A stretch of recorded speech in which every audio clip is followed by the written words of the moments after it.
জামাল, কালু, দেখে শুনে নামা। লাখ টাকার জিনিস না, কিন্তু আমার কাছে কোটির চেয়েও দামি। এই ফ্রিজের গায়ে একটা আঁচড় লাগলে তোদের 1 মাসের বেতন কাটা যাবে, মনে রাখিস। জি স্যার, আমরা খুব সাবধানে নামাচ্ছি। জিনিস তো না, যেন একটা আলমারি। জীবনে এত বড় ফ্রিজ দেখেনি চাচা।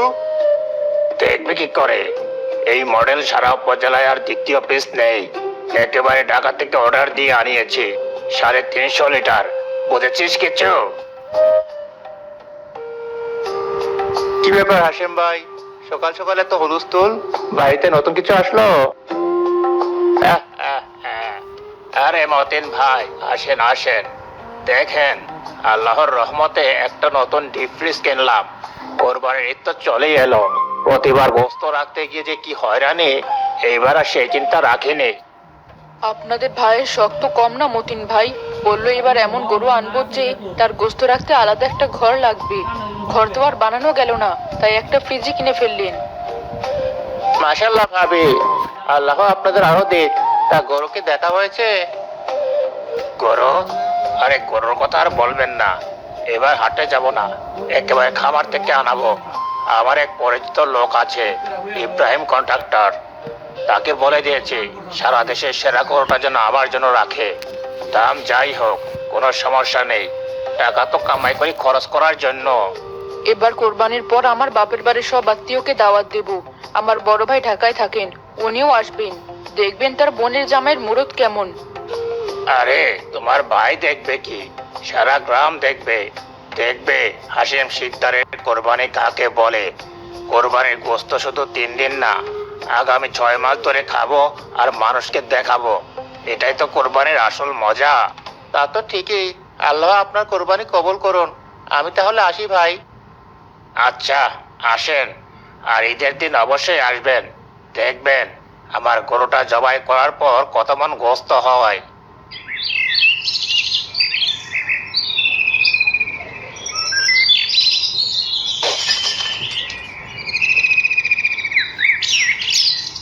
এই হলো 10, 20, 50, 100। বাবা, এবার কি আমরা একটা বড় গরু কিনবো, হাসিম চাচাদের মতো? না বাবা, আমাদেরও তো সামর্থ্য কই। আল্লাহ যতটুকু দিয়েছেন তাতে আমরা খুশি। বড় ছোট দিয়ে কুরবানি হয় না বাবা, কুরবানি হয় মন থেকে, তাকওয়া থেকে। তোমার বাবা ঠিকই বলেছে বাবা। সারা বছর ধরে আমরা এই টাকাটা জমিয়েছি। তোমার স্কুলের টিফিন থেকে বাঁচিয়ে, আমার সেলাইয়ের কাজ থেকে জমিয়ে, তোমার বাবার দিনমজুরের টাকা থেকে একটু একটু করে রেখে, এই টাকাটা আমাদের কাছে অনেক দামি। কত হয়েছে মা? 19,750 টাকা। 20,000 হতে আর মাত্র 250 টাকা কম। আলহামদুলিল্লাহ, অনেক টাকা। আল্লাহ ব্যবস্থা করে দিবেন। গতবার তো একটা খাসি দিয়েছিলাম, এবার আল্লাহর রহমতে একটা গরু দেওয়ার নিয়ত করেছি। তিনি নিশ্চয়ই আমাদের খালি হাতে ফেরাবেন না। কিন্তু বাবা, গ্রামের সবাই তো অনেক বড় বড় গরু কিনে। আমাদের ছোট গরু দেখলে সবাই যদি হাসাহাসি করে। মানুষ হাসলে হাসুক বাবা, আমরা তো মানুষকে দেখানোর জন্য কুরবানি দিচ্ছি না। আমরা কুরবানি দিচ্ছি কাকে খুশি করার জন্য বলো তো? আল্লাহকে। ঠিক তাই। আর আল্লাহ তো আমাদের টাকা পয়সা বা গরুর আকার দেখবেন না, তিনি দেখেন আমাদের মনের ভেতরটা। আমাদের মনে যদি লোভ না থাকে, অহংকার না থাকে, শুধু আল্লাহর জন্য ভালোবাসা থাকে, তাহলে তিনি আমাদের ছোট্ট কুরবানিও কবুল করে নেবেন। তুমি মন খারাপ করো না, আমরা যে গরুটা আনবো ওটাই হবে আমাদের জন্য সেরা। যাও তো, গরু বাঁধার জন্য উঠোনের কোনার ওই জায়গাটা ভালো করে পরিষ্কার করে রাখো। আমাদের বাড়িতে আল্লাহর মেহমান আসবে তো। আচ্ছা মা।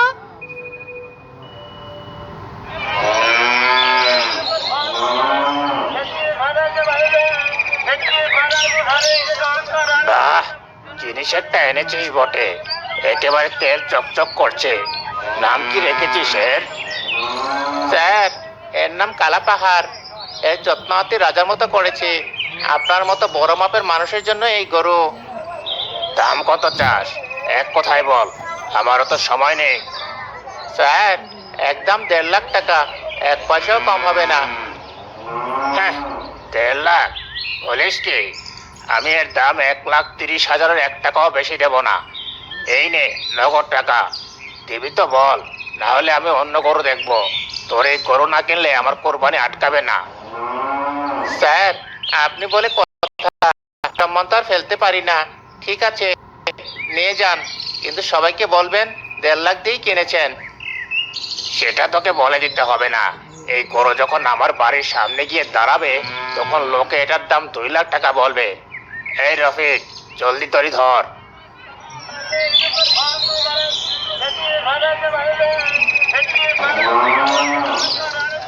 ভাই, আপনার এই গরুটার দাম কত? দেখতে খুব মায়াবী। 20,000 টাকা ভাই, একদম। ভাই, আমি গরিব মানুষ, সারা বছর কষ্ট করে 19,750 টাকা জমিয়েছি। এই টাকাটাই আমার সম্বল। যদি আপনি দয়া করে। ভাই, হাটে অনেক ব্যাপারী আছে যারা আপনার কাছ থেকে পুরো 20,000-ই নিত, কিন্তু আপনার মুখের দিকে তাকিয়ে আমার মায়া লাগছে। আপনি কুরবানি দেবেন আল্লাহর ওয়াস্তে। এখানে আমার লাভ লোকসানের হিসাব করলে চলবে না। ঠিক আছে, যা আছে তাই দেন। ভাই, আপনার অনেক বড় মেহেরবানি। আল্লাহ আপনার ব্যবসায় বরকত দিন।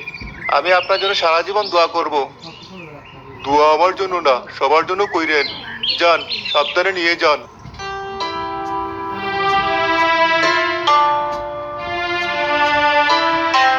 হ্যালো ফ্রেন্ডস, তোমরা দেখতেই পাচ্ছ আব্বু এবার কি জিনিস নিয়ে এসেছে। The biggest cow in the village. সবাই একটা ওয়াও রিয়াক্ট দাও।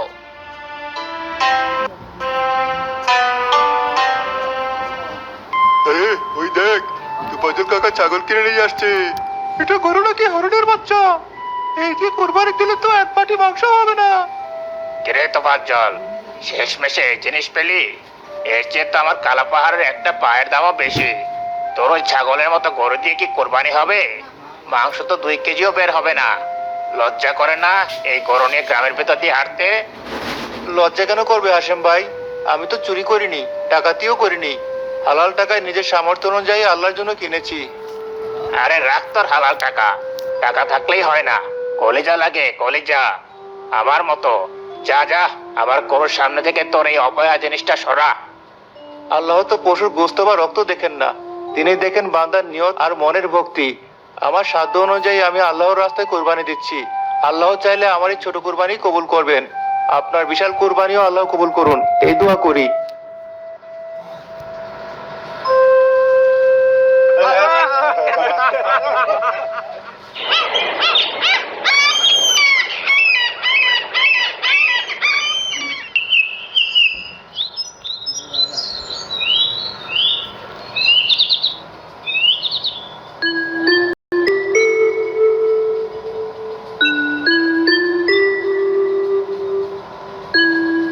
মা, ও তো শুধু খড় খাচ্ছে, মার খাচ্ছে না।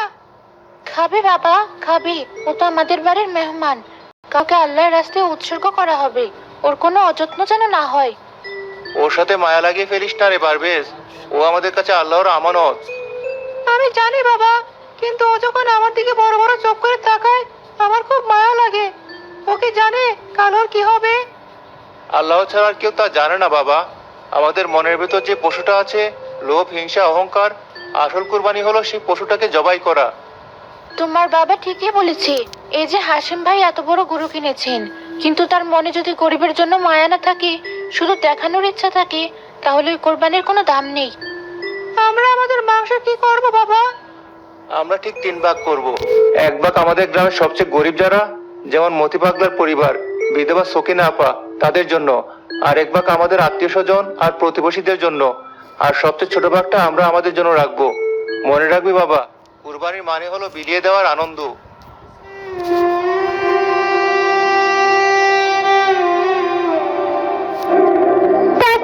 ওই লাল জামাটা কি সুন্দর, পরীর মতো লাগছে। আমাদের তো কোনোদিনও এমন জামা হবে না আপা। কাল সবাই নতুন জামা পরবে, আমরাই চারাটাই পরবো। কে বলছে হবে না? চল, তোরা আজ নিজেদের পছন্দের জামা কিনবি। সত্যি বলছেন ভাইয়া? একদম সত্যি, চল আমার সাথে। এ পিচ্ছি, এখানে কি আশা করার জায়গা এটা না, বাইরে যা। মুখ সামলে কথা বলুন। ওরা আমার সাথে এসেছে, ওদের যা পছন্দ তাই বের করে দিন, আর দামটা আমি দেব। আরে ভাই, আমি বুঝতে পারিনি, মনে করেছি। যা মনে করার করেছেন, এখন কাজ করুন। ওদের সাথে এমন ব্যবহার করবেন যেন আপনার সবচেয়ে বড় ক্রেতা, কারণ ওদের মুখে হাসি ফোটানোর চেয়ে বড় ব্যবসা আর কিছুতেই নেই।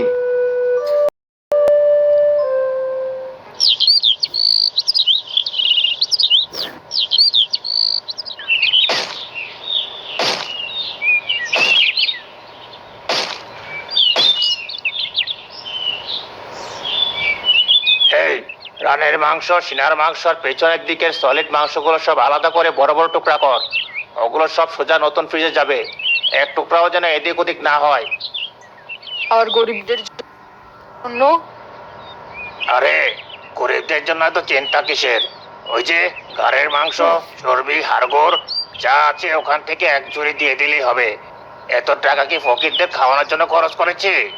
আগে নিজেরা, তারপর আত্মীয়রা, তারপর যদি কিছু বাঁচে তো তবে ফকিরেরা। কিন্তু সিদ্ধ সাহেব, কুরবানির নিয়ম তো 3 ভাগ করা। 1 ভাগ গরিব মিসকিনদের হক। আমাকে নিয়ম শেখাতে এসেছিস? আমি যা বলছি চুপচাপ তাই করবি। তোকে টাকা দিয়েছি মাংস বানানোর জন্য, ফতোয়া দেওয়ার জন্য না। যা বলছি তাই কর, না হলে 1 পয়সাও পাবি না।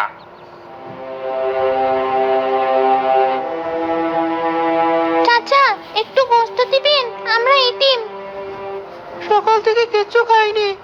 বের হ, বের হ আমার বাড়ি থেকে। কোথেকে আসে সব ফকির নিতন? ঈদের দিনও শান্তি নেই। যা থাক। তোদের মতো ফকিরের বাচ্চাদের মাংস দেওয়ার জন্য আমি 1.5 লাখ টাকার গরু কিনে নেই।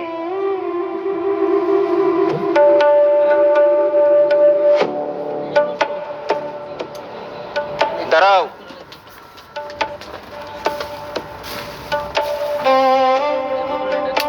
চাচা, এই বাচ্চা দুটোকে আপনি তাড়িয়ে দিচ্ছেন? তুই কে ছোকরা? আমার বাড়ির উপর মাথাপরি করতে এসেছিস? হ্যাঁ, তাড়িয়ে দিচ্ছি। আমার জিনিস, আমার ইচ্ছা। আপনার ইচ্ছা হতে পারে চাচা, কিন্তু আপনি যে ইবাদত করছেন তার একটা নিয়ম আছে। আপনি এত বড় একটা গরু কুরবানি দিলেন, এত বড় ফ্রিজ কিনলেন গোস্ত জমিয়ে রাখার জন্য, কিন্তু আপনার দরজা থেকে দুটো এতিম বাচ্চা খালি হাতে চোখের পানি নিয়ে ফিরে যাচ্ছে। তো তাতে কি হয়েছে? আমি কি ওদের খাওয়ানোর ঠিকাদারি নিয়েছি? ঠিকাদারি নেননি, কিন্তু আপনি আল্লাহর নামে কুরবানি দিয়েছেন। আপনি তো পশুর গলায় ছুরি চালিয়েছেন ঠিকই, কিন্তু নিজের ভেতরের পশুটাকে তো জবাই করতে পারেননি। আপনার ভেতরের অহংকার, লোভ আর লোক দেখানো মনোভাব নামের পশুটা তো এখনো তরতাজা হয়ে বেঁচে আছে। আল্লাহর কাছে লোক দেখানোর এই কুরবানি কোনো দাম নেই চাচা, 1 পয়সারও দাম নেই।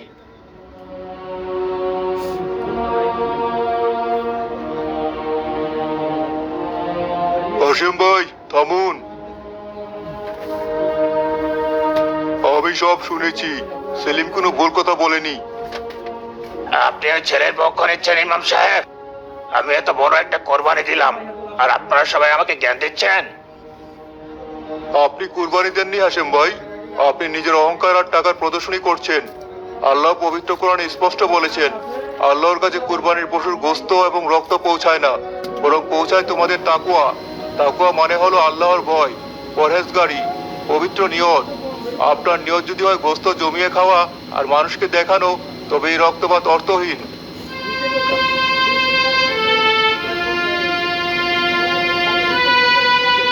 আমি আমি কি করলাম? আল্লাহ আমাকে মাফ করবেন তো? আমি তো কিছুই বুঝতে পারিনি।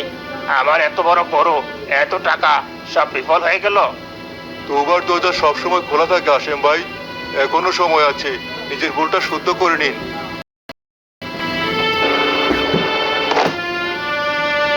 আমাকে মাফ করে দিস বাবারা।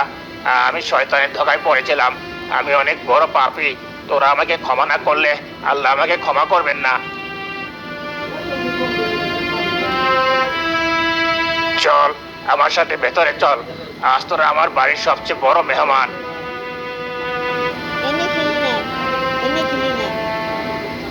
জামিলা, মশাই, সবাই শোনো। ফ্রিজে যে গোস্ত রাখা হয়েছে তা এখনই বের করো, আর বাকি গোস্তের 3 ভাগের 2 ভাগ আলাদা করো। আমি নিজে দাঁড়িয়ে থেকে গ্রামের প্রতিটি গরিবের বাড়িতে এই গোস্ত পৌঁছে দেব। আর এই বাচ্চা দুটোকে গোসল করিয়ে আমার ছেলের সবচেয়ে ভালো জামাটা পরিয়ে দাও। আজ ওরা আমাদের সাথে বসে খাবে। তোফাজ্জল মিয়া ও তার ছেলে পারভেজ মাংসের ছোট ছোট পুটলি নিয়ে বিতরণের জন্য তৈরি হন। এই পুটিটা সকিনা আবাকে দিয়ে আসিস বাবা, আর এটা মতি পাগলার বাড়িতে পৌঁছে দিস। সাবধানে যাস। আচ্ছা বাবা।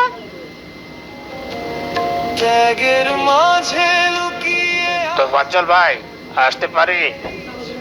আরে হাসেম ভাই, আপনি আসুন আসুন, কিন্তু আপনার হাতে এত মাংস। এই মাংস আপনার জন্য ভাই। এটা আমার কোরবানির মাংস না, এটা আমার ভুলের প্রায়শ্চিত্ত। আমি আপনার কাছে ক্ষমা চাইতে এসেছি। আমি আপনাকে সেদিন অনেক অপমান করেছি। আপনার নিয়ত নিয়ে প্রশ্ন তুলেছি। আমি আসলে কিছুই বুঝিনি। আসল কোরবানি তো আপনি দিয়েছেন, আমি তো শুধু লোক দেখিয়েছি। হাশেম ভাই, দাঁড়ান। তোফাজ্জল নিজের ভাগের কোরবানির মাংস থেকে এক পুটলি মাংস হাশেমের হাতে তুলে দিলেন। আমার ছোট কুরবানির সামান্য একটু অংশ আপনার বড় কুরবানির সাথে হয়তো তুলনার যোগ্য না, কিন্তু এতে আমার আর আমার পরিবারের ভালোবাসা মেশানো আছে। এটা আপনাকে নিতেই হবে। ভয়টা কোথায় লাগে হাসি মুখে বিলিয়ে দেই আজকের ঈদটা সত্যি অন্যরকম, তাই না সেলিম? জি হুজুর, আজ মনে হচ্ছে গ্রামটা সত্যি একটা পরিবার হয়ে উঠেছে। হাশেম চাচার পরিবর্তনটা দেখে খুব ভালো লাগছে। আল্লাহ যখন কাউকে হেদায়েত দেন তখন এভাবেই দেন। একটা ছোট্ট ঘটনা মানুষের জীবন বদলে দিতে পারে। আজকের ঘটনাটা শুধু হাশেম ভাইয়ের জন্য নয়, আমাদের সবার জন্য একটা বড় শিক্ষা। ইমাম সাহেব, সেলিম, তোমাদের দুজনকে ধন্যবাদ। আজ তোমাদের জন্য গ্রামের পরিবেশটাই বদলে গেছে। শুধু পরিবেশ না তোফাজ্জল ভাই, আমার ভেতরটাও বদলে গেছে। আমি বুঝতে পেরেছি কোরবানি মানে কেবল পশু জবাই নয়, কোরবানি মানে নিজের ভেতরের অহংকার, লোক দেখানো প্রবৃত্তি এবং স্বার্থপরতা বিসর্জন দেওয়া। কুরবানির এই ঈদ যেন বদলে দেয়